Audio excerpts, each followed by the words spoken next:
முருகா சரணம், முருகா போற்றி. Welcome to Vajram Astro. பொதுவாக இந்த அஸ்ட்ராலஜி, இந்த ஜாதக கணிப்பு இதை பொறுத்த வரைக்கும் எப்படி கணிக்கிறாங்கன்னா, ஒவ்வொரு கிரகமும் ஒரு குறிப்பிட்ட கால இடைவெளியில் தங்கள் ராசிகளை அப்படியே மாற்றிக்கிட்டே இருப்பான். அந்த வகையில் குரு பகவான் இருக்கார்ல, நம்ம குரு பகவான் வருஷத்துக்கு ஒரு முறை தன்னுடைய ராசியை மாற்றிட்டு இருப்பார். இப்போது அவர் மிதுன ராசியில் இருக்காருங்கிறது நமக்கு எல்லாத்துக்குமே தெரியும். இப்படி மிதுன ராசியில் அவர் இருந்துகிட்டு இருக்கிற காலத்தில் அவர் பிற கிரகத்துடன் சேர்ந்து அல்லது பிற கிரகங்களுடன் இணைந்து இருக்கும்போது தொலைவில் அமைந்த பல கிரகத்தை பேஸ் பண்ணி சுப அசுப கொஞ்சம் யோகத்தை கொடுப்பார்னு வச்சுக்கலாம். அப்படி இருக்கிறப்போ இந்த குரு பகவான் அவர் வந்துங்க சுக்கிரன் ரெண்டு இணைஞ்சா என்ன நடக்கும்? அதுக்கு பேர் தானுங்க அர்த்த கேந்திர யோகம் அப்படின்னு நம்ம வேத ஜோதிடத்தில் சொல்லியிருக்காங்க. அதுவும் நம்ம குரு யாருங்க? தேவர்களுக்கெல்லாம் ஒரு ஆசான். நம்ம சுக்கிரனார் அசுரருக்கெல்லாம் ஒரு ஆசான். இப்போ ரெண்டு பேரும் சேர்ந்தா யாருக்கு என்ன இந்த அர்த்த கேந்திர யோகத்தினால என்ன நடக்க போகுது அப்படிங்கிறதான் இப்போ பார்க்க போகிறோம். இப்போ இருக்கிற இந்த செப்டம்பர் அக்டோபர் காலகட்டத்தில் பார்த்திங்கன்னா நம்ம சுக்கிர பகவான் கேதுவுடன் இணைஞ்சு சிம்ம ராசியில் இருக்கார். ரெண்டு பேரும் அந்த சிம்ம ராசியில் பயணம் பண்ணிக்கிட்டு வராங்க. அப்படி பயணம் பண்ணுறப்போ குரு மற்றும் சுக்கிரன் இருவரும் சுபகிரகங்கள் அப்படின்னு தான் பொதுவாக சொல்கிறாங்க. அப்படி சுபகிரகங்களாக இருக்கிறப்போ அந்த அர்த்த கேந்திர யோகத்தினால எப்படி இருக்கும்னா மிகப்பெரிய மங்களகரமான யோகம், அதுவும் சிறப்பான பலன்களை தரக்கூடிய யோகமாக தான் வேத ஜோதிடத்தில் கண்டுபிடிச்சு சொல்லியிருக்காங்க. அதுவும் பொதுவாகவே குரு பகவான் தேவர்களின் குருவாக இருக்காருன்னு முதல்ல உங்களுக்கு சொல்லியிருக்கேன். அதே போல் அசுரருக்கெல்லாம் குரு பகவான் யார் அப்படின்னா நம்ம சுக்கிரன் தான். ஒவ்வொருத்தருக்கு ஒரு ஆசான் இருப்பாங்களே, அப்புறம் ரெண்டு பேரும் வணங்கக்கூடியவர்களே.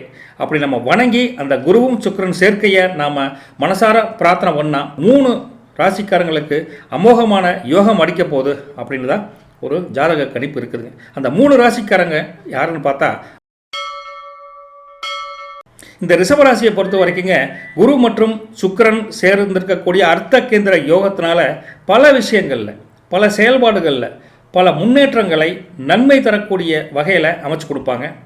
குரு லக்னத்திலையும் புதன் 4வது வீட்லையும் இருக்கிறாங்க. அப்படி இருக்கிறப்போ உங்கள் வாழ்க்கையில் எப்பவுமே ஒரு பாசிட்டிவான மாற்றங்கள் ஏற்படும், ஒரு அந்யோன்யம் ஏற்படும். குடும்பத்தார் உங்களை புரிஞ்சுக்குவாங்க, நீங்களும் அவங்கள புரிஞ்சுக்குவீங்க. பொருளாதாரத்தில் இருந்த ஏற்றத்தாழ்வுகள் நீங்கி ஏற்றம் மட்டுமே வாழ்க்கை அப்படிங்கிறத உணர்வுபூர்வமாக உணரக்கூடிய காலகட்டத்தை அந்த நம்ம சுக்கிரனும் குருவும் உங்களுக்கு புரிய வைப்பாங்க. வியாபாரம் தொழில் அபிவிருத்தி ஆகக்கூடிய காலகட்டம் இருக்குது. சுபகாரியங்கள் கொஞ்சம் தடங்கள் இருந்தால் கூட அதுவும் நிறைவேறக்கூடிய காலகட்டம் இந்த அர்த்த கேந்திர யோகத்தில் உங்களுக்கு அமைய போகுது. நீங்கள் குடும்பத்துடன் இதுவரைக்கும் டைமை ஸ்பெண்ட் பண்ணாட்டி கூட பரவாயில்ல, இனிமேல் குடும்பத்துடன் ஒரு மனதாக டைமை ஸ்பெண்ட் பண்ணுறக்கூடான ஒரு நல்ல ஒரு வாய்ப்பு கிடைக்க போது.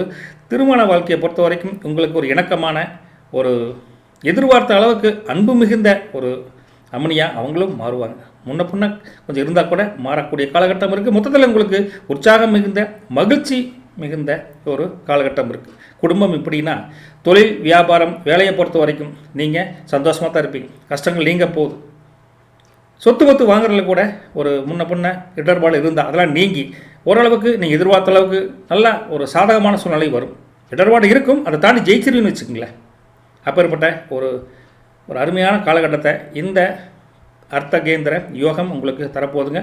மொத்தத்தில் குருவினுடைய ஆசி உங்களுக்கு ஃபுல்லாக கிடைக்கிறங்காட்டி உங்களுக்கு பொதுவாக ஒரு 10 பேர் மத்தியில் சமுதாயம்னு சொல்லுவோங்களே, அந்த சமுதாயத்தின் மத்தியில் உங்களுக்கு ஒரு மதிப்பு, ஒரு மரியாதை, உங்களை பற்றி ஒரு உயர்வான பேச்சுக்கள், அந்தஸ்து எல்லாமே உயரக்கூடிய காலகட்டத்தை குரு பகவான் அள்ளி கொடுக்க போகிறார். ரிஷபராசி நேர்களே, இதுவரைக்கும் நீங்கள் கொஞ்சம் 10 பேர் மதிக்கலையே அப்படின்னா அந்த கவலையெல்லாம் போக போகுது, நீங்கள் கொலைப்படாதீங்க. அதே சமயத்தில் புதிய விஷயத்துக்காக இப்போ ஒரு வியாபாரம் ஆரம்பிக்கிறோம், ஒரு புதிய வேலை தேடுறீங்க, இது வரைக்கும் சூழ்நிலை அமையாமல் இருந்தால் இப்போ வேலை தேட ஆரம்பிச்சிங்கன்னா கண்டிப்பாக ஒரு நல்ல யோகத்துடன் கூடிய பொருளாதாரத்துடன் கூடிய நல்ல சம்பளத்துடன் கூடிய வேலைகள் இருக்குது. பலகாலமாக முற்றுப்பெறாத பிரச்சனைக்காக போராடி வந்த உங்களுக்கு அந்த பிரச்சனைகள்லாம் ஓரளவுக்கு சால்வ் ஆகிடும், ஷார்ட் அவுட் ஆகிடும் வச்சுங்களேன் இந்த அர்த்த கேந்திர யோகத்தினுடைய காலகட்டத்தில். அதே சமயத்தில் உங்களுக்கு எல்லா விஷயத்துலேயுமே முன்னப்பின இழுத்துட்டு இருந்தால் கூட எல்லாமே சாதகமான விஷயம் அமையப்போகுது. மொத்தத்தில் ரிஷபராசி இந்த அர்த்த கேந்திர யோகத்தில் குரு சுக்கிரனுடைய ஆசி பெற்ற ஒரு நன்மகனாக இந்த சமுதாயத்தில் விளங்க போகிறாங்க. கவலைப்படாதீங்க, நன்மையே நடக்கும். எல்லாம் வல்ல நம்ம சனிமலை முருகனை வேண்டிக்கிட்டு இந்த ரிஷபராசி அமோகமாக வாழட்டும் அப்படின்னு வாழ்த்திட்டு போயிட்டு வந்துங்களா. நற்பவி உங்களுக்கு நல்லவை பலிக்கட்டும். சிம்மராசி.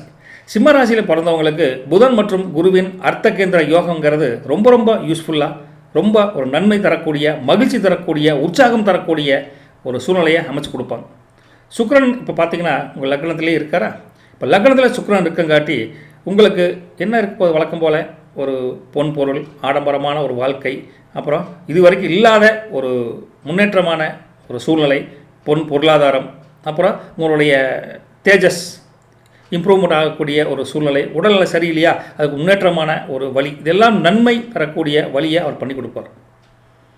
பொருளாதார முன்னேற்றம், உடல் ஆரோக்கியமும், குடும்பத்தில் ஒரு மகிழ்ச்சியும் இருந்தால் அதை விட என்னங்க வேணும். அப்பேற்பட்ட யோகம் சிம்ம ராசிக்கு இந்த அர்த்தகேந்திர யோகத்தில் கண்டிப்பாக கிடைக்கும். நம்பி செயல்படலாங்க, தப்பே வராதுங்க. அதுவும் இல்லாமல் இந்த ராசிக்காரர்களை பொறுத்த வரைக்கும் ரொம்ப சமுதாயத்தில் ஒரு செல்வாக்கிலிருந்து காணப்பட்டாலும் இனி செல்வாக்கு மென்மேலும் உயர்ந்து ஒரு நல்ல மனிதர், ஒரு மேம்போக்கான மனிதர் அப்படின்னு நல்ல பேர் எடுக்கக்கூடிய காலகட்டமும் இந்த சூழ்நிலையில் தான் உங்களுக்கு அமைய போகுதுங்க. அதே சமயத்தில் உங்கள் வாழ்க்கையில் ஒவ்வொரு அடி எடுத்து வச்சா உங்களுக்கு ஒரு அடி எடுத்தால் 2 அடி வழுக்கிட்டு இருக்கும்ல, அதெல்லாம் போய் இப்போ ஒரு அடி எடுத்து வச்சா 2 அடி முன்னேற்றத்துக்கு உண்டான வாய்ப்பும் உங்களுக்கு கண்டிப்பாக கிடைக்கும். சிம்மராசினியர்களே கவலைப்படாமல் இருக்கலாங்க. உங்களுக்கு தைரியம், உற்சாகம், தன்னம்பிக்கை இது எல்லாமே உங்களுக்கு கண்டிப்பாக இன்க்ரீஸ் ஆக போகுது. இது வரைக்கும் இல்லாமல் இருந்திருக்கலாம். இப்போ இந்த அர்த்தகேந்திர யோகத்தினால அந்த குரு பகவான் அள்ளி உங்களுக்கு மன வலிமை தரப்போகிறார். அப்படிப்பட்ட மன வலிமையினால் நீங்கள் பெரிய முடிவுகளை ஈஸியாக எடுத்துருவீங்க. கவலைகள் வெளிக்கொண்டாந்து அந்த கவலைகளை போக்கிட்டு நீங்கள் தைரியமாக முடிவெடுக்குங்காட்டி அந்த முடிவுங்கிறது வெற்றியை நோக்கி பயணமாக தான் இருக்குது. எந்தவித தயக்கமும் நீங்கள் இல்லாமல் தைரியமாக செயல்படுங்க சிம்மராசி நேயர்களே. உங்களுக்கு வெற்றிக்குண்டான வழி கண்ணு முன்னாலேயே தெரியும். கவலையப்படாதீங்க. உங்களுக்கு 10 பேர் உங்களை பார்த்து தைரியமில்லாத ஒரு யோசனை சொன்னால் கூட, பயப்படும்படியான யோசனை சொன்னால் கூட நீங்கள் அதுக்கு பயப்படாமல் அதை வடங்க சார் இந்த முடிவு சூப்பராக இருக்குன்னு ஒரு போல்னஸாக ஒரு செயலை செய்வீங்க. ஒரு விஷயத்தை கண்காணித்து அதுக்குண்டான செயல்பாட்டை நீங்கள் முன்னோக்கி பயணத்தை செய்வீங்க. அப்பேற்பட்ட முன்னோக்கிய பயணத்தை தைரியமாக செய்கிறப்போ உங்கள் நடவடிக்கையை பார்த்து உங்கள் ஆப்போனன்ட் டீம் இருக்காங்களே, மறைமுக எதிரிகளாகட்டும் நேரிடை எதிரிகளாகட்டும் யாராக இருந்தாலும் அவங்கெல்லாம் ஐயோ இந்த சிம்மராசி பையன்கிட்ட ஆகவே ஆகாதான் அப்படின்னு தெரிச்சு ஓடுவாங்க.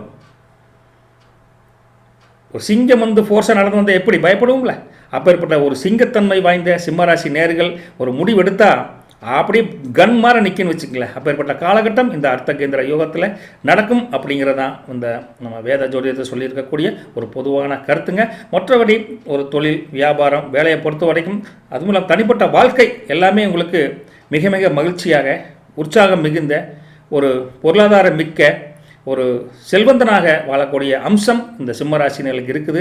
இதெல்லாம் உங்களுக்கு நல்லபடியாக அமைய சென்னிமலை முருகன் அருள் புரிய வேண்டும்னு மனசார வேண்டிக்கிட்டு போயிட்டு வரட்டுங்களா. நல்லது பலிக்கட்டும். நற்பவி உங்களுக்கு.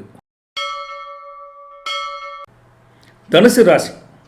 இந்த தனுசு ராசியை பொறுத்த வரைக்குங்க, அதுவும் அந்த ராசிக்காரங்களுக்கு குரு அப்புறம் இந்த சுக்கிரன் எல்லாமே சேர்ந்ததுக்கப்புறம் அர்த்தகேந்திர யோகம்னு சொல்லியிருக்கோம். அப்பேற்பட்ட இந்த அர்த்தகேந்திர யோகமானது ரொம்ப ரொம்ப முக்கியமாக மற்ற 2 விட பார்க்குறாங்க. ஏன் அப்படின்னா இது வந்து உங்களுக்கு ரொம்ப மங்களகரமான ஒரு வாழ்க்கையில் செல்வ செழிப்பு மட்டும் இல்லை, மனமகிழ்ச்சிக்கு உண்டான ஒரு வாழ்க்கை வழிகாட்டுதலை இந்த யோகம் உங்களுக்கு கொடுக்க போகுது. இந்த காலம் உங்களுக்கு ரொம்ப ரொம்ப அதிர்ஷ்டம் மிக்க ஒரு காலம். புதிய வாய்ப்புகள், அதுவும் இல்லாமல் நீங்கள் இதுவரைக்கும் தடங்களுடன் பல விஷயங்கள் முடியாமல் செஞ்சுருக்கலாம், முடியாமல் தடங்களாக நின்றுருக்கலாம். அப்போ தடங்கல்கள் நீங்கி உங்களுக்கு மிக மிக சந்தோஷமான மகிழ்ச்சிகரமான நாளாக, மகிழ்ச்சிகரமான செய்திகளே மட்டும் கேட்கக்கூடிய காலகட்டமாக இந்த அர்த்தகேந்திர யோகம் உங்களுக்கு உருவாக்கி தரப்போகுது. அப்பேற்பட்ட நீங்கள் எதிர்பாராத பொருளாதார முன்னேற்றமும் கிடைக்கலாம், எதிர்பாராத ஒரு செல்வாக்கு மிக்க, ஒரு மதிப்பு மிக்க மனிதராக கூட உங்களை பல பேர் போற்றி புகழ் பாடுவாங்க. அப்பேற்பட்ட தன்மையில் நீங்கள் நீண்ட காலமாக ரொம்ப நாள் பெண்டிங் இருந்த பல விஷயங்கள், கொஞ்சம் இந்த தோட்டந்தோரவில் பிரச்சனை இருக்குது, சொத்து பிரச்சனை இருக்குது, இதெல்லாம் கூட ஓரளவுக்கு முடிவுக்கு வந்து ஓரளவுக்கு உங்களுக்கு நம்பிக்கை தரக்கூடிய காலகட்டமாக இருப்பீங்க. மொத்தமாக உங்களுக்கு தன்னம்பிக்கைன்னு சொல்ல செல்ஃப் கான்ஃபிடென்ட் இருக்குல்ல, அது ரொம்ப அதிகமாக இம்ப்ரூவ் ஆகக்கூடிய காலம்தான் இந்த குரு பகவானும் இந்த சுக்கிர பகவானும் சேர்ந்திருக்கக்கூடிய அர்த்த கேந்திர யோகம். அது உங்களுக்கு செமையாக ஒர்க் அவுட் ஆக போது. உங்கள் திறமை கண்டிப்பாக அதிகரிக்கும். திறமையை பார்த்து மற்றவங்களாம் ஆஹா தனுசாவே அப்படின்னு உங்கள் மேலேயே உங்களுக்கு ஒரு பொறாமப்படக்கூடிய அளவுக்கு முன்னேற்றத்தை கண்டிப்பாக கொடுப்பாங்க. தைரியமாக செயல்படலாங்க. மற்றபடி ஒரு சின்ன சின்ன விஷயத்தை கூட தயங்கி இருந்த உங்களுக்கு ஒரு தயக்கமே இல்லாமல் ஒரு நிறைவேற்றி அதை வெற்றி பெறக்கூடிய காலகட்டம். அது எதா வேணாலும் இருக்கலாம். பாசிட்டிவாக ஒரு விஷயத்தை திங்க் பண்ணி செயலாற்றக்கூடிய தன்மை தனுசு ராசி நேயர்களுக்கு அமோகமாக இருக்குதுங்க. சில பேர்த்துக்கு வெளிநாட்டுக்காக வெயிட் பண்ணிட்டு இருந்தீங்கன்னா, ஜாபுக்காக சரி, வியாபாரம் தொழிலுக்காக இருந்தாலும் சரி, அதுக்குண்டான அனுகூலமான ஒரு நாட்களும் இந்த காலகட்டத்தில் இது ஒரு வகையில் அமைய போதுங்க. மொத்தத்தில் உங்களுக்கு ஒவ்வொரு விஷயத்திலும் சரி ஒரு மகிழ்ச்சி, உற்சாகம், பொருளாதாரம் இதுக்கெல்லாம் பஞ்சமே இருக்காது. புதிய புதிய விஷயங்களில் புதிய அனுபவங்களை இந்த காலத்தில் நீங்கள் பெற்று இந்த காலகட்டத்தில் உங்கள் எக்ஸ்பீரியன்ஸ் மூலிமா நீங்கள் கற்றுக்கிட்டு அது மூலிமா வியாபாரம் தொழிலை டெவலப் பண்ணி வேலையில் ஒரு முன்னேற்றமான வாய்ப்பை பெற்று உங்களுக்கு நல்ல சம்பளம், நல்ல பொருளாதார முன்னேற்றம் கண்டிப்பாக கிடைக்கும். இப்படியெல்லாம் இந்த முன்னேற்றத்தை வச்சு நீங்கள் எதிர்கால திட்டமிடுவீங்க பார்த்தீங்களா, அதுக்குண்டான வாய்ப்பும் உங்களுக்கு அமோகமாக இருக்குது. நல்லதே நடக்கும், கொள்ளப்படாதீங்க. இப்போ ஏற்பட்ட தனுசு ராசி நேயர்களுக்கு நீங்கள் பண்ண வேண்டியது ஒரே காரியம் என்னென்னா, குறைஞ்சபட்சம் ஒரு மனசளவில் எங்கள் குலதெய்வத்தையும் இஷ்ட தெய்வத்தையும் மனசார ப்ரே பண்ணிக்கிட்டு ஒரு காரியத்தை துவங்கினீங்கன்னா இந்த அர்த்த கேந்திர யோகம் எந்த பிரச்சனையும் இல்லாமல் மென்மேலும் உங்களுக்கு சிறப்பு கூட்டி தருவாங்க அப்படின்னு நம்பிக்கையோட சென்னிமலை முருகனை உங்களுக்கும் நல்லாசி தர வேண்டும் மனசார வேண்டிக்கிட்டு போயிட்டு விட்டுங்களா. தனுசு ராசி நேயர்களே, பெஸ்ட் ஆஃப் லக். தேங்க்யூ. நன்றி நண்பர்களே, சகோதர சகோதரிகளே. இது போல் ஒரு ஜென்ரலான வீடியோ உங்களுக்கு தேவைப்படும் பட்சத்தில் நீங்கள் கமெண்ட் பாக்ஸில் கமெண்ட் பண்ணுங்கள். நம்ம தொடர்ந்து பதிவு போடலாம். போயிட்டு விட்டுங்களா. முருகா சரணம்.